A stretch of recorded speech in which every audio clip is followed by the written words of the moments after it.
요한복음 7장 53절부터 8장 11절입니다. 요한복음 7장 53절부터 8장 11절까지 한 절씩 교독하겠습니다. 다 각각 집으로 돌아가고 예수는 감람산으로 가시니라.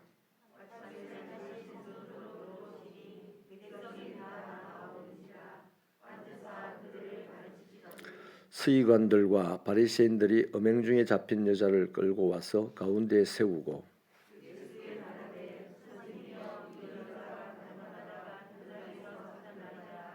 모세는 율법에 이러한 여자를 돌로 치라 명하였거니와 선생은 어떻게 말하겠나이까?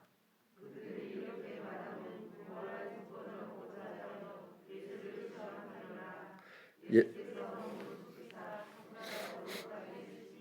그들이 묻기를 맞이 아니하는지라. 이에 일어나 이르시되 너희 중에 죄 없는 자가 먼저 돌로 치라 하시고 그들이 이 말씀을 듣고 양심의 가책을 느껴 어른으로 시작하여 젊은이까지 하나씩 나가고 오직 예수와 그 가운데 섰는 여자만 남았더라.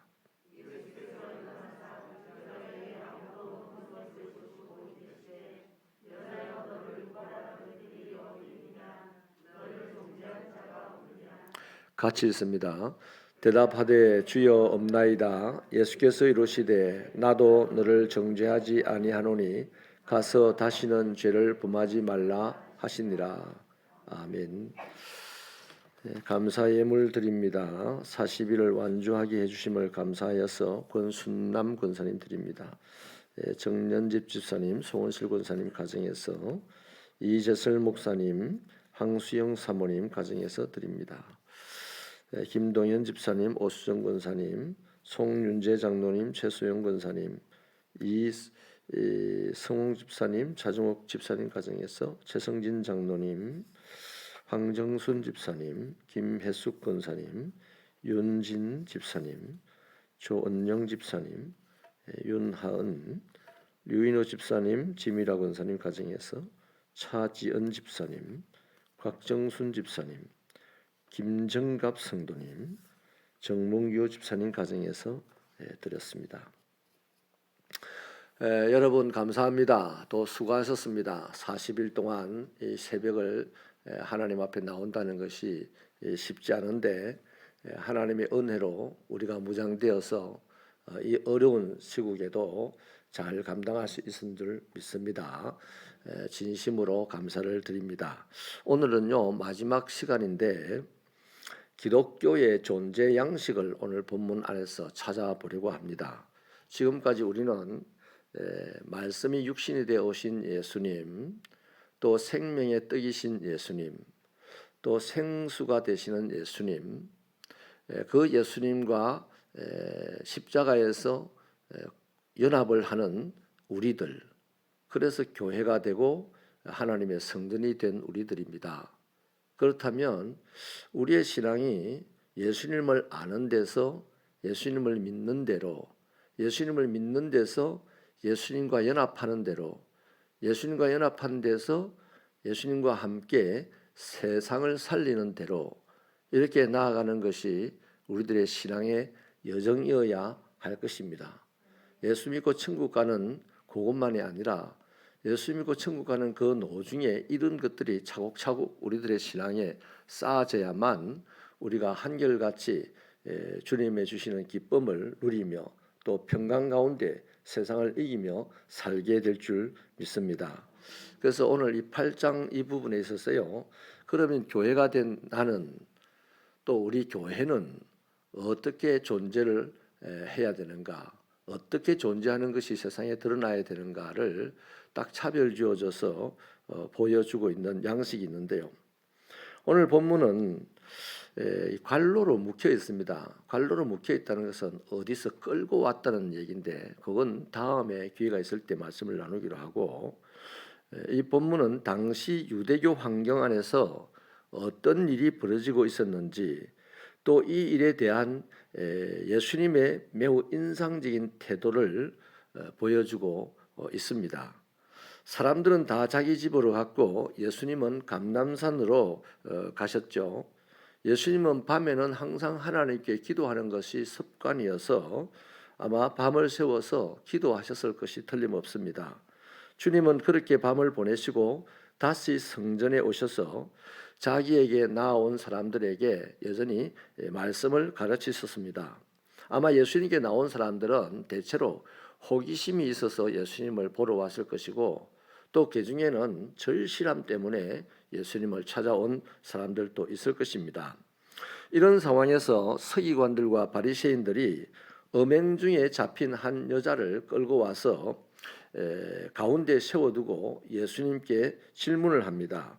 율법에는 이런 자를 돌로 치라 했는데 선생께서는 어떻게 말하겠습니까? 6절은 이 질문이 예수를 시험한 질문이라고 밝히고 있습니다. 그러니까 고발할 명백한 조건을 찾을 의도로 예수님께 질문을 했고 그런 의도로 이 여인을 끌고 왔다는 거죠. 여러분, 음행이라는 것이 엄밀한 행동이기 때문에 틀림없이 이 사람들이 함정을 파고 기다렸을 것입니다. 또 예수님께서 성전에서 가르치실 그 시간대에 맞춰서 체포했다는 것은 매우 의도적이라고 볼 수밖에 없습니다. 거기다가 그들이 거룩하다고 신성시하는 성전으로 이 음행한 여자를 끌고 들어왔다는 것, 그것 생각하기에 참 이상한 일입니다. 또 게다가 사람이 혼자서 음행하는 법이 없습니다. 음행의 상대인 남자는 없고 여자만 끌고 왔습니다. 본문에 그 정황이 정확하게 기록되어 있지 않아서 짐작할 수밖에 없는 일이지만은 이후의 정황으로 보아서 이 여인은 몸을 팔고서 살아갈 수밖에 없는 최하층민에 속한 자였을 것입니다. 사실 율법을 지키는 사회에서는 매춘이라는 것이 존재하지 않습니다. 율법의 의도는 이런 여인들을 매춘을 했다고 모두 죽여 없애라 이런 취지로 율법을 주신 게 아니고요. 그 모든 율법은 이런 상황에 빠질 수밖에 없는 가난한 사람이 발생하지 않도록 해야 된다는 취지로 율법을 주신 것입니다. 율법을 딱 내놓을 때 야, 음행한다 죽여 이게 아니고요. 이런 사람들이 발생하지 않도록 이 율법을 잘 지키라 이 말입니다. 그러니까 음행한 사람은 죽여라는 이 율법 하나만 톡 떼내면 그거 이단입니다. 다른 율법을 보면요, 도피성도 있고 여러 가지 사람들이 공동체를 이루고 서로 격려하고 또 가난해서 죽을 수밖에 없는 사람을 먹여 살려주고 이삭을 추수를 할 때 이삭을 남겨놓고 추수를 한다든지 떨어진 이삭은 절대로 죽지 않는다든지 이런 것들을 뭡니까? 가난해서 몸을 팔 수밖에 없는 환경에 떨어지지 않도록 하라는 이야기거든요. 그런데 지금 현재 이 상황에서 자신이 가난해서 몸 팔 수밖에 없는 그런 처지의 여인이 있다면 그 여인을 잡아오는 것보다 먼저 뭘 해야 됩니까? 이삭을 남겨두지 않았던 자기 죄를 고백해야 되고 떨어진 이삭까지 주워서 달달 긁어서 자기 집으로 가져갔던 그 욕심에 가득한 자기 죄를 먼저 하나님 앞에 고백해야 되는 거죠. 그런 율법의 취지가 그런 거랍니다. 여하튼 여기서 우리가 중요하게 생각해야 하는 것은 예수님 당시와 같이 이 고도로 종교화된 사회, 다시 말하면 본질은 없고 껍데기만 완고하게 가꾸고 만들어가는 그런 종교화된 사회에서는요, 종교를 사용해서 다른 사람을 모함하고 죽이는 일이 비일비재하게 일어난다는 것입니다. 그런 과정에서 지위가 낮은 사람, 특히 과부나 고아와 같은 사람의 인권 따위는 완전히 무시되는 경우가 많다는 사실입니다. 바로 이것이 지금 예수님 앞에 놓여 있는 문제고 우리 교회 앞에 놓여 있는 문제입니다. 뭔가 의심스러운 정황 가운데 한 여인을 끌고 와서 예수님에게 돌로 쳐야 되냐 말아야 되냐 이렇게 끊임없이 다그치는 이들의 모습, 이 제사장 사두개인들의 모습이야말로 사탄의 모습입니다. 사탄이 하는 일이 뭡니까? 고발하는 일을 하거든요. 끊임없이 고발하는 일을 합니다. 정죄자의 전형적인 모습을 가진 사람들이 그 당시 하나님을 가장 잘 믿고 하나님을 가장 잘 섬기고 하나님에게 가장 많은 축복을 받았다고 스스로 간증하는 그 사람들이 똑같은 사탄의 짓을 하고 있다는 것을 지금 본문은 보여주고 있습니다. 그래서 이것에 대해서 예수님은 몸을 구부려서 손가락으로 땅에 무언가를 썼는데 그 뭔지는 잘 몰라요. 이었고 예수님 자꾸 다그치는 그들에게 너희 중에 죄 없는 자가 먼저 돌로 치라, 이런 유명한 말씀을 주십니다. 유대인이요, 누군가 돌을 쳐서 사형에 처할 때는요, 가장 먼저 돌로 칠 수 있는 사람이 그 범죄자의 범죄 현장을 목격한 증인입니다. 그 사람이 그 범인의 머리에 안수를 하고 제일 먼저 돌을 들어서 치게 됩니다. 그러면 나머지 사람들이 동의하는 대로 다 돌로 치는 것이죠. 그런데 오늘 본문에서는 묘한 상황이 연출이 되고 있습니다. 죄 없는 자가 먼저 돌로 치라, 이렇게 하시는데 문제는요, 여기서 이 여인에게 돌을 들어 칠 죄 없는 자가 없었다는 겁니다. 이것은요, 절대적으로 죄 없는 자를 의미한 게 아닙니다. 모든 사람은 죄인이잖아요. 그 무슨 죄 없는 자일까요? 오늘 본문에 보면 남자들이 다, 청년들 다 떠나갔다 그러는데 정작 이 여자에 대해서 죄가 없다고 자신할 수 있는 사람 나와봐라, 이 말입니다. 이 여자에 대해서 나는 죄 없다라고 할 수 있는 자신만만한 사람 나와서 그 사람만 돌을 들어 이 여자를 쳐라, 이렇게 했다는 거죠.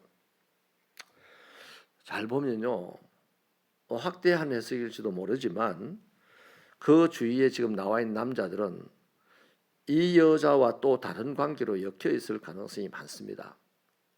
그 당시 종교화된 사회는 율법은 매춘을 엄격하게 금하고 있는데 그 당시에 매춘을 하는 사람이 많았습니다. 매춘을 하는 사람이 많았다는 말은 뭔 말입니까? 그 상대인 남자도 많았다는 얘기입니다. 그런데 예수를 잡기 위해서 자기들도 버젓이 거짓을 하면서 이 매출한 여인을 함정 파놓고 딱 그 시간대에, 예수가 성전에서 가르치는 그 시간대에 딱 잡아서, 어떻게 그 시간대에 그럴 수 있습니까? 함정을 파놓은 거죠. 그래서 예수님에게 끌고 와서 이 여자가 매춘을 했냐 안 했냐 사실 중요한 문제가 아닙니다. 그 사람들한테는. 예수를 지금 올가매어서 죽이기 위해서 지금 작업을 하는 것이거든요.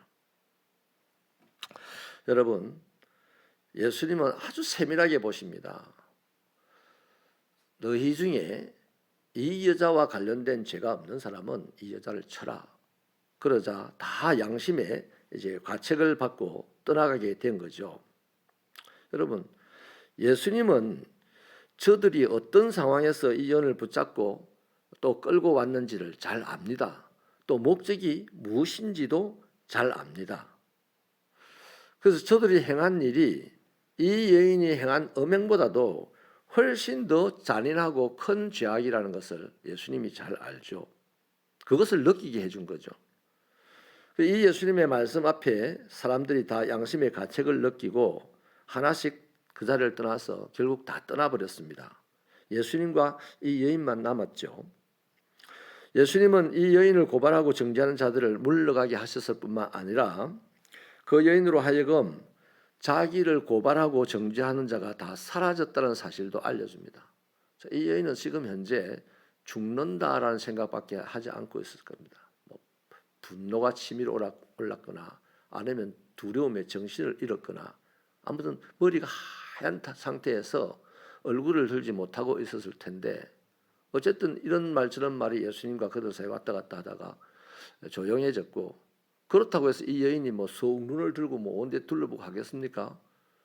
마음속에 분노와 두려움만 가득한 채 눈을 줄 데가 없었겠죠. 그때 예수님께서 그녀에게 말합니다. 예수님은 죄를 범하지 말라는 말씀과 함께 예수님 자신도 그 여인을 정죄하지 않는다고 얘기를 하죠. 이 대단한 분입니다. 지금 이 여인 느끼는 건 있을 겁니다. 어떻게 이분의 말에 그 무자비한 사람들이 한 명도 남지 않고 다 떠나갔을까? 이런 느낌 속에 있을 때 예수님께서 이제는 더 이상 죄를 범하지 마라. 나도 너를 정죄하지 않는다. 그렇게 말씀을 하셨을 때 이 여인이 느낀 것은 무엇이겠습니까? 내가 세상에 태어나서 딱 한 번 남자에게 사랑을 받아봤다 하는 걸 느낄 겁니다. 지금까지 지나오면서 모든 것이 이런 것 저런 게 다 사랑인 줄 알았는데 아니었고, 오늘 이분의 말 한마디에서 나도 너를 정죄하지 않는다, 이제는 그런 짓을 하지 마라 하는 이 말에 이 여인은 최고의 사랑을 느꼈을 것이 확실합니다. 여러분 이해가 되십니까? 이런 차원에서 여러분, 교회는 예수님의 사랑에 의해서 용서받은 자들의 공동체가 교회입니다.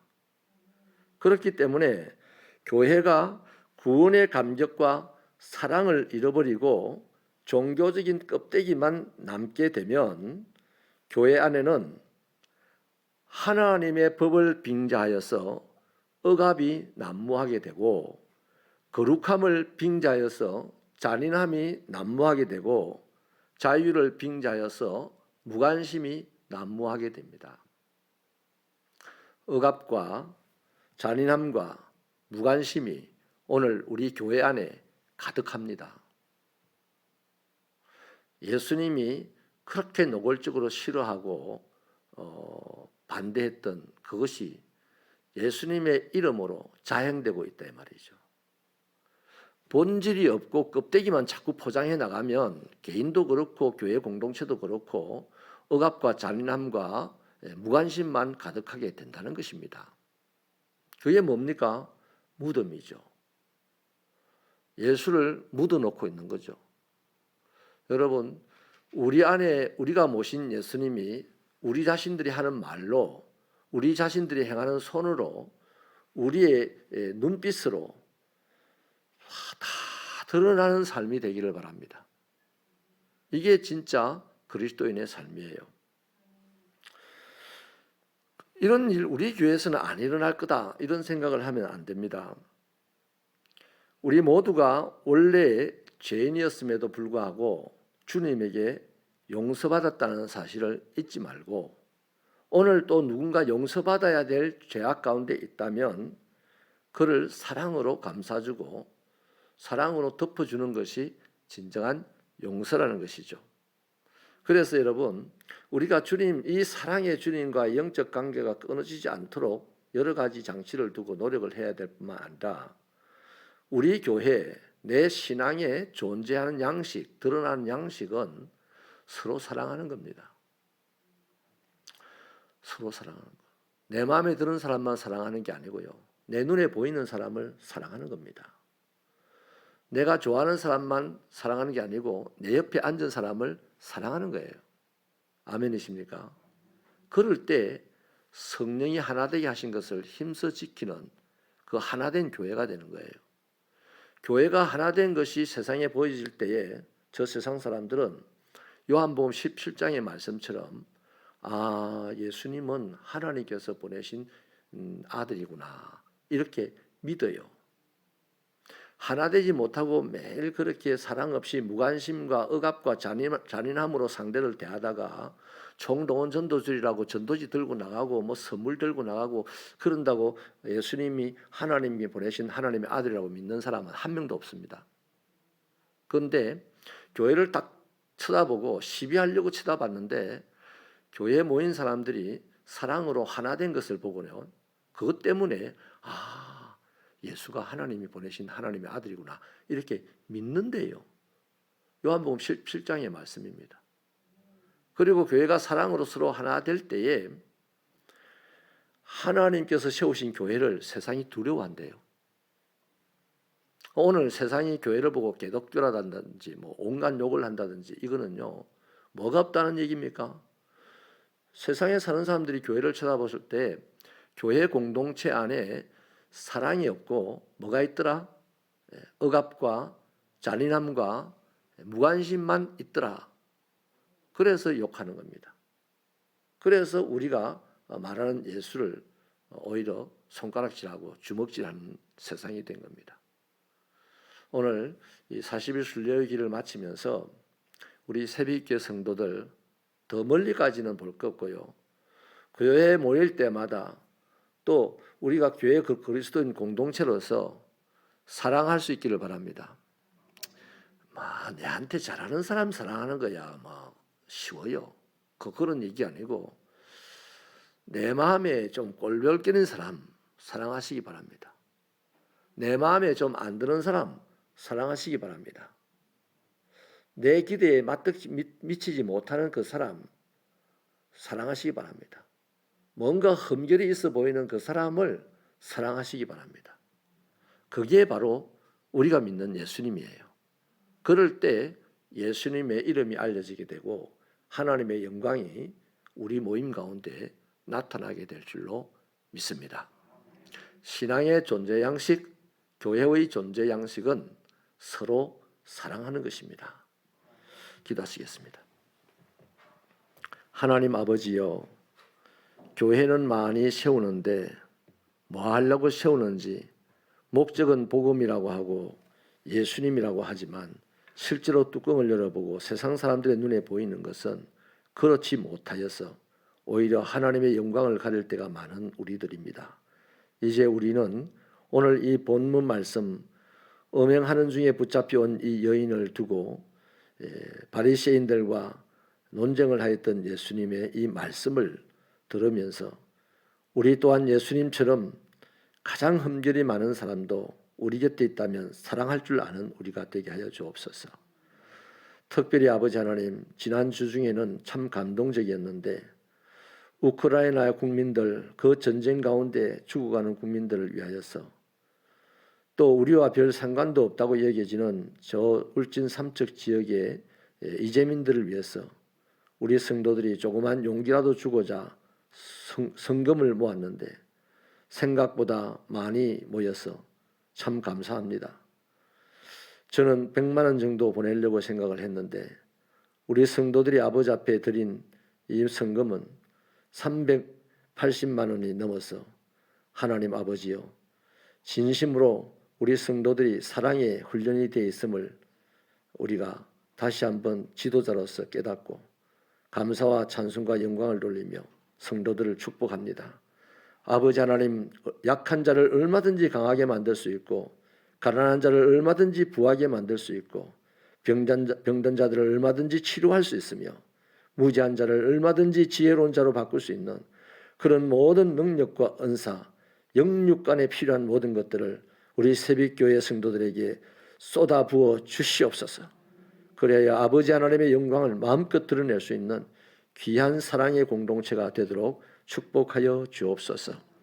이렇게 사순절을 맞아서 40일 동안 순례의 길을 잘 마치게 하여 주신 것을 감사합니다. 코로나 때문에 여러 가지 어려움도 있었지만은 그래도 잘 감당할 수가 있고 우리 성도들 모이지 못하면 안전자리에서도 함께 이 영적인 일에 참여할 수 있음을 진심으로 감사를 드립니다. 우리 새벽교회의 미래를 주님이 오시는 날까지 끊임없이 아름답게 성장하도록 주의 성령을 우리 각자의 심령에 부어 주옵소서. 예수님 이름으로 기도하옵나이다.